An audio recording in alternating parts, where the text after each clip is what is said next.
अपरा एकादशी व्रत कथा। धार्मिक कथा। युधिष्ठिर कहने लगे कि हे भगवान, ज्येष्ठ कृषि एकादशी का क्या नाम है तथा उसका महत्व क्या है, कृपा करके कहिए। भगवान श्री कृष्ण कहने लगे कि हे राजन, यह एकादशी अचला तथा अपरा दो नामों से जानी जाती है। पुराणों के अनुसार ज्येष्ठ कृष्ण पक्ष की एकादशी अपरा एकादशी है, क्योंकि यह अपार धन देने वाली है। जो मनुष्य इस व्रत को करते हैं वे संसार में प्रसिद्ध हो जाते हैं। इस दिन भगवान त्रिविक्रम की पूजा की जाती है। जो मनुष्य अपरा एकादशी का व्रत करता है, भ्रूण हत्या, ब्रह्म हत्या, भय विचार, विभत्र पाप कर्म जैसे झूठ बोलना, परनिंदा, धोखा देना, झूठी गवाही देना, वेदों की निंदा करना, कम समान तोलना, गुरु निंदा करना, क्षत्रिय होकर भी क्षत्रिय धर्म को छोड़कर युद्ध से भागना, पीपल के वृक्ष को काटना आदि दोषों से मुक्त हो जाता है।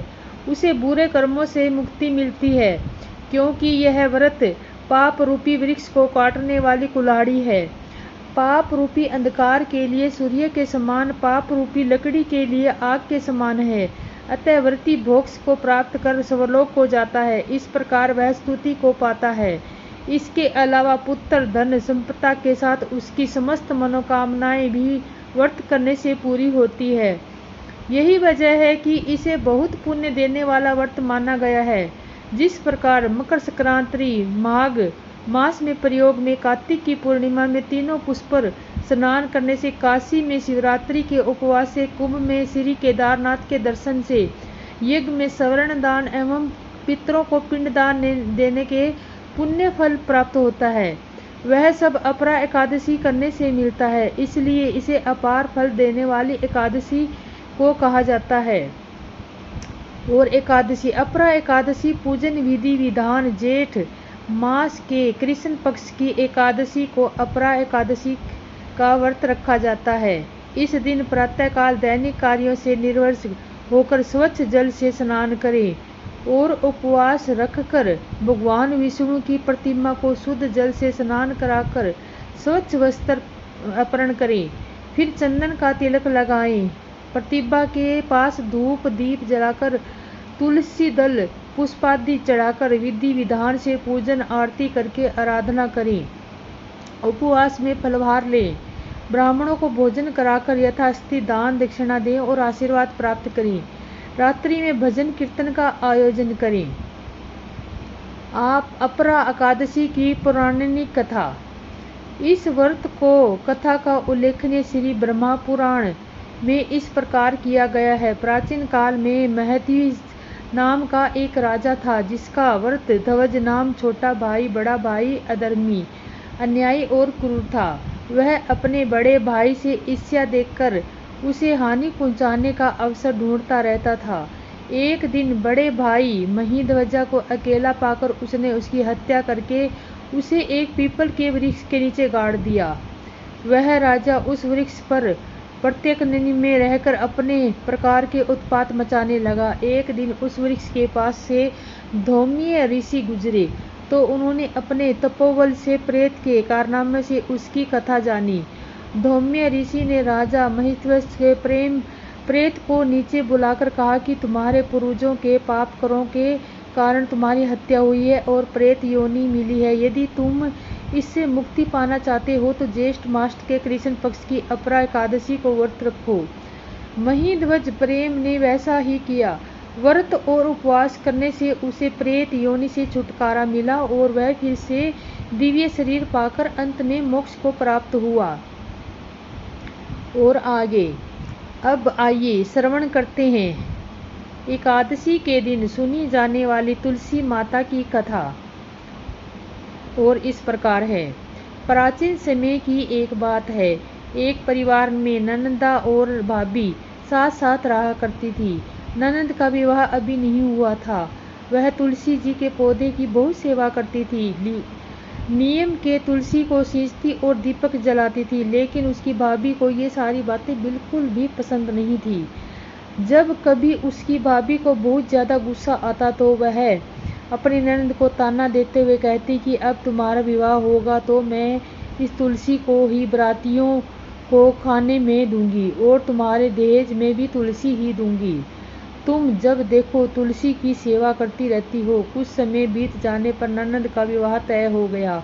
विवाह के दिन भाभी ने अपने कहे अनुसार बारातियों के सामने तुलसी का यह गमला फोड़ दिया जिससे सेवा उसकी ननद किया करती थी, और तुलसी के पत्ते खाने के लिए कहा। तुलसी जी की कृपा से वह फूटा हुआ गमला कई सारे स्वादिष्ट पकवानों में बदल गया। भाभी ने गहनों के नाम पर तुलसी की मंजरी से बने हुए गहने अपनी ननद को पहना दिए। देखते ही देखते तुलसी जी की मंजरी से वह गहने सुंदर सोने जेवरात में बदल गए। इतना ही नहीं, भाभी ने मारे क्रोध के वस्त्रों के स्थान पर तुलसी का जनेऊ रख दिया और वह भी रेशमी और सुंदर वस्त्रों में बदल गया। अब जब ननद अपनी ससुराल में पहुंची तो ससुराल में उसके दहेज में बहुत प्रशंसा हुई। यह बात भाभी के कानों तक भी पहुंची।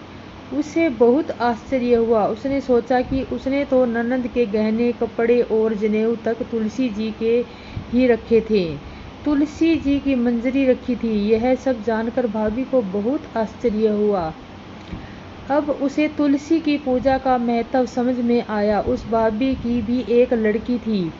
तब वह अपनी बेटी से कहने लगी कि बेटी, तुम भी तुलसी की सेवा किया करो, तुम्हें भी तुम्हारी बुआ की तरह फल मिलेगा।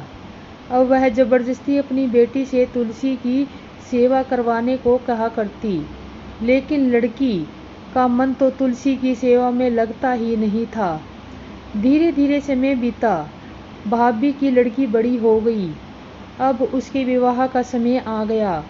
तब भाभी सोचने लगी कि जैसा व्यवहार मैंने अपनी ननद के साथ किया है वैसे ही अब मैं अपनी बेटी के साथ करूंगी, तो यह गहनों से लद जाएगी और बारातियों को भी खाने में तरह तरह के पकवान मिलेंगे और ससुराल में भी इसे बहुत मान सम्मान मिलेगा। यही सोचकर भाभी बारातियों के सामने तुलसी का गमला फोड़ देती है, लेकिन इस बार गमले की मिट्टी मिट्टी रह जाती है। मंजरी और पत्ते भी अपने ही रूप में रहते हैं। जनेऊ ने भी अपना रूप नहीं बदला। और जब भाभी ने सभी बारातियों को खाने में तुलसी के पत्ते दिए तो वह देखकर सभी लोग बाराती भी भाभी की बुराई करने लगे। भाभी ने लालच में आकर अपनी बेटी के दहेज में भी तुलसी के पत्ते और मंजरी आदि रख दिए थे। जब बेटे अपनी ससुराल में पहुंची तो वहां पर भी उसकी बुराई ही हुई। भाभी गुस्से के मारे कभी भी अपने ननद को नहीं बुलाती थी। एक दिन भाई ने सोचा कि मेरी पत्नी तो मेरी बहन को बुलाती नहीं है, क्यों ना मैं ही अपनी बहन से मिलकर आऊं। यह सोचकर उसने अपनी पत्नी से कहा कि कुछ उपहार अपनी बहन के लिए ले जाने की बात कही तो भाभी ने थैले में ज्वार भरकर कह दिया कि यह ले लो और कुछ नहीं है, तुम यही लेकर जाओ। तब तुम्हारा भाई बहुत दुखी मन से अपनी बहन के पास चल दिया। रास्ते में वह सोच रहा था कि कोई भाई भला अपनी बहन के घर ज्वार लेकर जा सकता है। यही सोचकर वह एक गौशाला के पास रुक गया और ज्वार का वह थैला उसने एक गाय के सामने पलट दिया। तभी एक ग्वाले ने ये सब देख लिया। तब ग्वाले ने आकर भाई से कहा कि अरे, आप गाय के सामने ये हीरे मोती और सोना क्यों डाल रहे हो, इसे तो घास डालनी होती है। तब भाई ने मुड़कर देखा तो वह हैरान हो गया। फिर भाई ने ग्वाले को सारी बात बताई और धन को लेकर खुशी खुशी अपनी बहन के घर चल दिया। दोनों भाई बहन एक दूसरे को देखकर बहुत प्रसन्न हुए। तब बहन ने तुलसी माता को सच्चे मन से प्रार्थना की कि उसकी भाभी की सुबुद्धि प्राप्त हो जाए और तुलसी माता की कृपा से उसके घर में सुख संपत्ति और धन के भंडार भर जाए। तब कुछ दिनों के बाद देखते ही देखते भाभी का मन बदल गया और वह अपनी ननद को बहुत मान सम्मान देने लगी और अब वह सच्चे मन से तुलसी की सेवा करने लगी। तुलसी माता की कृपा से उसके घर में सुख समृद्धि के भंडार भर गए। उनके घर में अब कलह क्लेश नहीं रहता था और सभी सुख से रहने लगे। प्रेम से बोलिए तुलसी माता की जय। और आगे तुलसी जी की कहानी। तुलसी अब आइए सुनते हैं समस्त पापों का नाश करने वाली एकादशी की कथा इस प्रकार है। इस कथा को सुनने से ही एकादशी का व्रत पूर्ण माना जाता है। एक बूढ़ी माँ ने एक बार एकादशी का व्रत रखा।